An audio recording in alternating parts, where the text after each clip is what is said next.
Good evening.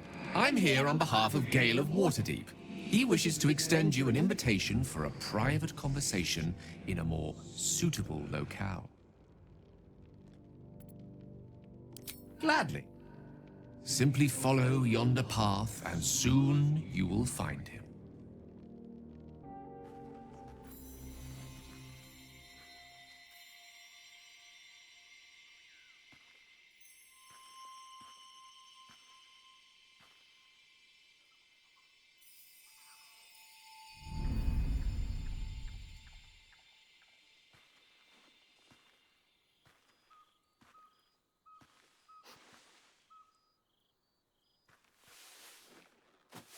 I love this time of night. There's an almost reverent silence that accompanies the peak of darkness, when you'd almost believe the dawn will never break. The cradle of eternity. The timelessness of lovers. That most beautiful of fantasies.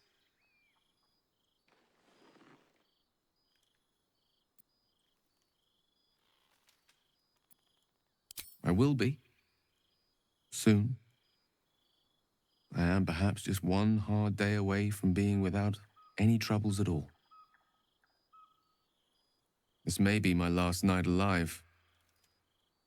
I wanted it to be under a canopy of beauty and wonder, and with company to match. I thought this place might bring me peace.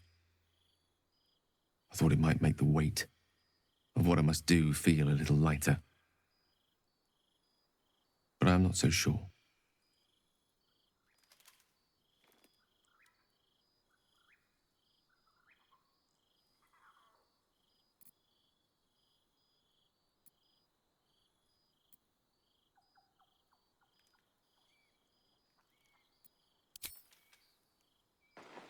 Thank you. But even if we do find another way, perhaps this is the right way. The end fate wishes for me. There is no point in running from the inevitable. Better to meet it on my own terms.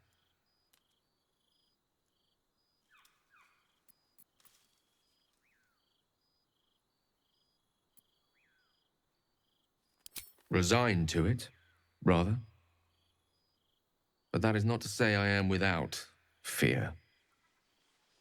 Far from it. Stay with me a while, will you? Day will come all too soon, even in this place.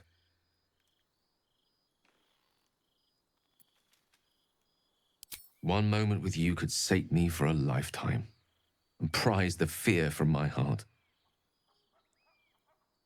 I'm so very glad you came to share this with me. I know this is all unreal, but I created it for you. You must know that you're very special to me. If things were different, if we were home, I'd have taken time to do things properly, to say it all better. But time is short. I'm in love with you.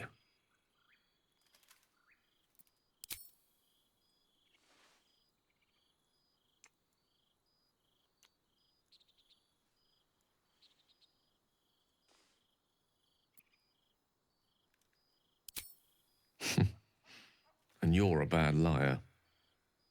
I lived the life of a hermit for some time before I met you. Safer for all, but not conducive to pleasures of the flesh.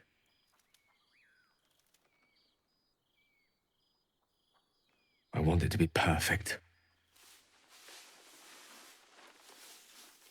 To bond with you in the way the gods do, intertwining our spirits in visions of the weave.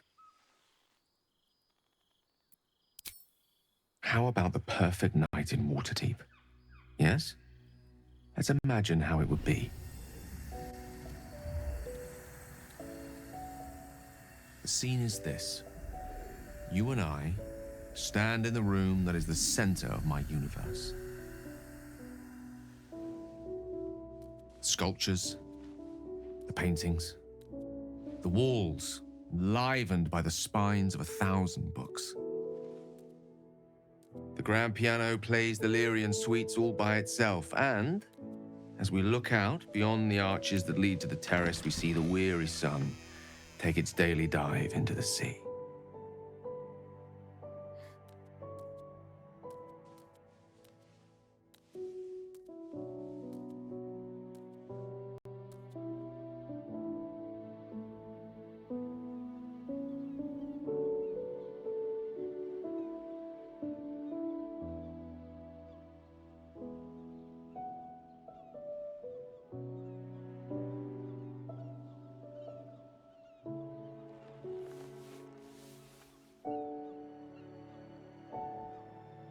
My favorite spot.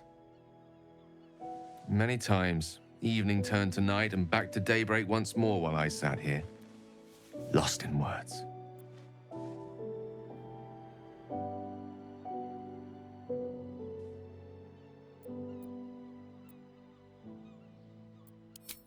It's called The Art of the Night, and it details the first 1,000 nights of a newlywed king and queen. They turned everything they did into an art. The art of conversation, the art of taste, time-honored and newly acquired. The art of the body, the exploration and acceptance of the self and the other. The art of the night itself. They say we take a page from their book.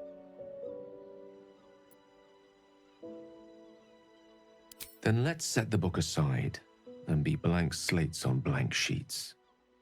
Delightfully new. What do you say?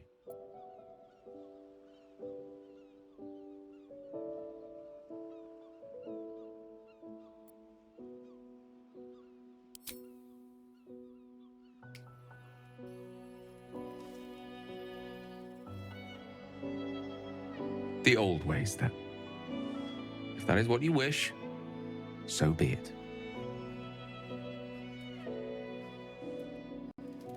A small gesture towards your comfort.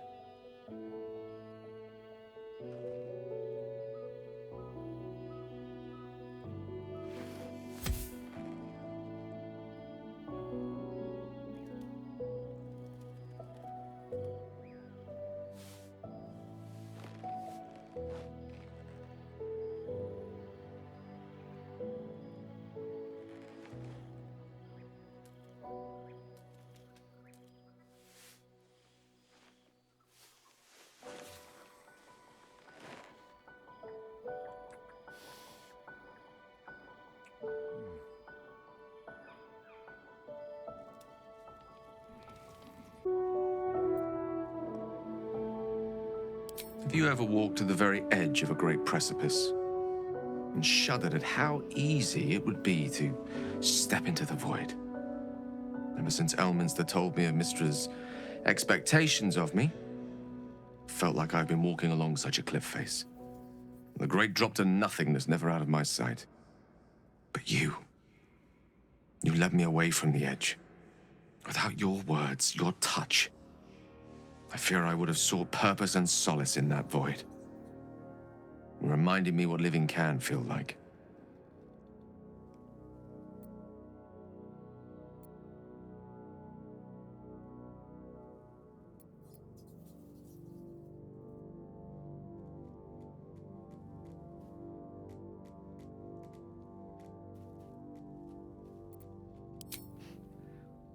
I had been hoping you'd say that. To be an object of pity. I couldn't live with that. I hope the end is much farther away than I had suspected. I hope that night meant as much to you as it did to me. And I hope we all have more time together. Together. Alone.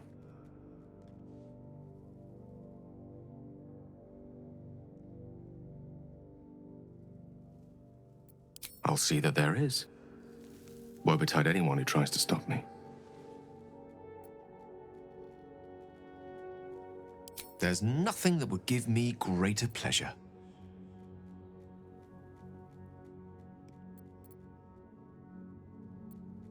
You must know. Our relationship is the brightest spot in our otherwise bleak endeavor. To know you love me for the man I am and not the magic I command. None have loved me so purely before. You are everything to me. And yet our relationship is only a nascent fraction of what it will become. You give me hope. And I've not had that in some time.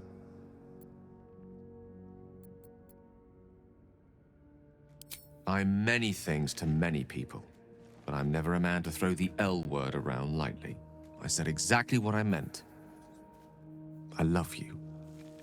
You should never, never doubt that. Plenty of them, and all complicated. It's not easy to turn away from one you once loved, but now that I see our relationship with all the illumination hindsight has to offer, I mostly feel only regret. I was not the first wizard to fall under her spell, nor will I be the last. I was an amusement to her. Mortal to be trifled with, amused and eventually discarded. I regret the way I hurt her, of course I do. But she would have seen me destroy myself to earn her forgiveness. There's no love lost between us. None at all. What a question. No. You're not the first. Though you are the first since my relationship with Mystra came to its ignominious end. When the true danger posed by my condition became apparent, I had no choice but to sequester myself away from civilized society. A reclusive wizard. Who'd have thought? After so long with Mystra, I have to say the pleasures of mortal love are much sweeter than I remember. But perhaps that's simply because it's with you.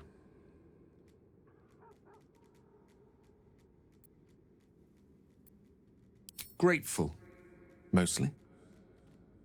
For meeting you.